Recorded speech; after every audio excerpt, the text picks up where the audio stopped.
de façon nette. Certains ont dit... Vague, depuis des années. Oui, restons vagues, mais parce que j'ai entendu peut-être qu'on va vers la guerre la plus importante depuis 1945. Non, c'est absurde, ça.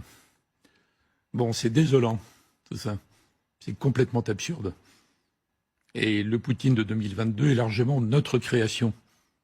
Alors, je sais que je ne suis pas dans le ton, je suis minoritaire, je ne suis pas dans l'émotion immédiate, et je ne suis pas dans la réactivité à ce qui s'est dit il y a 3 minutes. Mais ça n'aurait jamais dû se passer comme ça. Jamais. Pendant les 2 premiers mandats de Poutine, il était assez ouvert par rapport à l'Occident, demandeur même. Medvedev encore plus. Et des gens aussi qui ont combattu l'URSS toute leur vie, comme Kissinger. Brzezinski, qui était le conseiller de Carter, encore plus célèbre après par ses écrits, après en fait. Donc les 2 grands pontes de la géopolitique américaine. Tous les 2, ils ont dit à plusieurs reprises que c'était complètement absurde de parler sans arrêt de mettre l'Ukraine dans l'OTAN.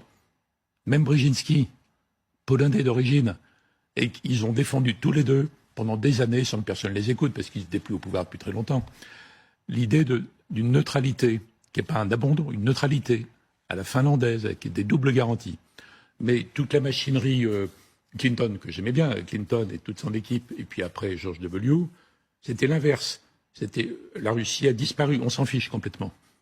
Je ne dis pas qu'il faut accepter quoi que ce soit de Poutine. Alors on va y revenir, Et je suis sidéré que personne ne revienne en arrière et personne n'ait en tête les erreurs des Occidentaux.